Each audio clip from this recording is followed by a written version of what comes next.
The rain had already soaked the city when Mark noticed the girl at the bus stop. Small, motionless, clutching a white cane with both hands like it was the only thing keeping her upright.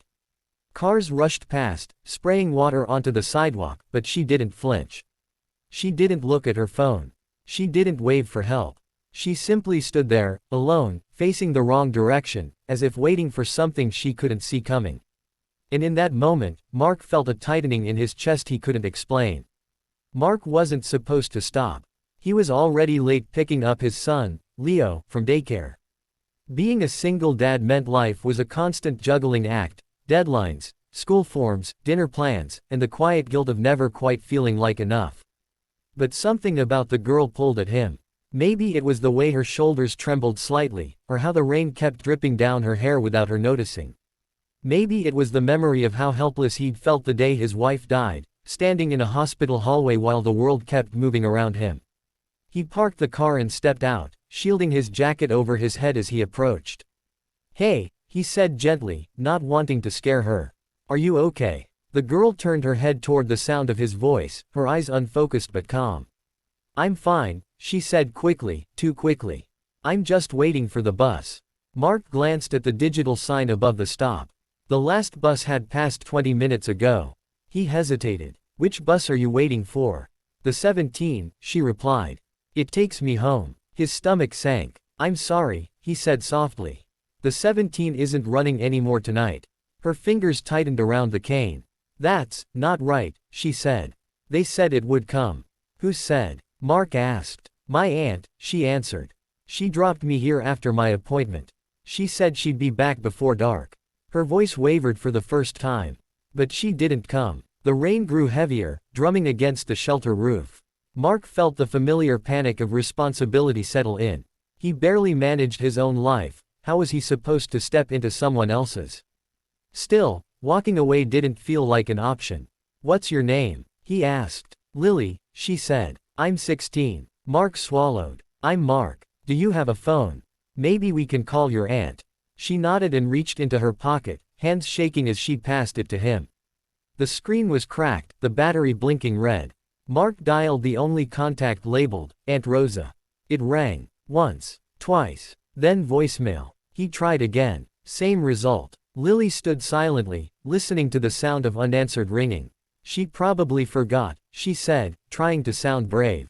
"She forgets sometimes." Mark knew that tone. He'd heard it in Leo's voice when promises were broken, when explanations were easier than admitting disappointment. "How long have you been here?" he asked. "I don't know," Lily said. "A while." Mark exhaled slowly. "Okay," he said. "Here's what we're going to do. I can't leave you here. It's not safe. I'll drive you home." Her head snapped up. "I can't," she said quickly. "I'm not allowed to get in a car with strangers." "That's smart," Mark said. "You're right. How about this, I'll call the police or a social worker, someone official." Lily shook her head, panic rising. "Please don't. I'll get in trouble. My aunt will be mad." Mark crouched slightly so his voice stayed calm and level. "Lily, listen to me. I'm a dad. I have a son your age at home. I promise I won't do anything you're not comfortable with." There was a long pause. The rain softened into a steady whisper. Finally, she said, "What's your son's name?" "Leo," Mark replied. "He's 8. He hates broccoli and thinks superheroes are real." A small smile tugged at Lily's lips. "I like superheroes too," she said. "I listen to movies. The ones with good music." Something about the way she said, "listen," made Mark's chest ache. "How long have you been blind?" he asked gently. "Since I was 5, Lily replied. "An illness?" "Doctors said it was sudden." Mark nodded, though she couldn't see it. "Okay," he said. "Here's another idea. We go to the cafe across the street. Public place. Bright lights. We sit and wait while I keep trying to call your aunt. If she doesn't answer, we'll figure out the next step together." Lily considered it, then nodded. "Okay." Inside the cafe, the warmth wrapped around them. Mark ordered hot chocolate for Lily and coffee for himself. She held the cup carefully, inhaling the steam. "Thank you," she said. "People don't usually stop." Mark frowned. "What do you mean?" She shrugged. "They assume someone else will help. Or they're scared of saying the wrong thing."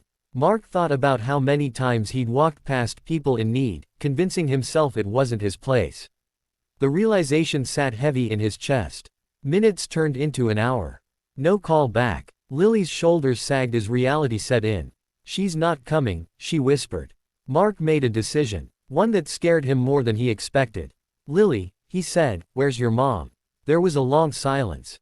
She died last year, Lily said quietly. My dad left when I was little. Aunt Rosa was all I had. The truth hit Mark like a wave. This wasn't a missed pickup. This was abandonment. Mark felt something shift inside him, an old wound reopening, but this time with purpose. You're not alone, he said firmly. Not tonight. Not anymore. He called child services. He stayed with Lily, holding space for her tears, listening as she spoke about learning to navigate the world without sight, about being told she was a burden, about pretending not to need help because it hurt less. When a social worker arrived, Lily reached for Mark's hand. Will I see you again? She asked. Mark didn't hesitate. Yes, he said. I promise. Weeks passed. Mark visited Lily at the group home. Leo came too, chattering endlessly, describing everything he saw so Lily could picture it in her mind. Slowly, laughter replaced fear. Trust replaced doubt. Months later, after interviews, paperwork, and sleepless nights, Mark stood in a quiet office as Lily signed her name with careful strokes. When the judge smiled and said, "Congratulations," Lily reached out blindly, and Mark took her into his arms. She wasn't alone anymore. And neither was he. Sometimes, the most important truths aren't the ones we see, but the ones we choose not to ignore.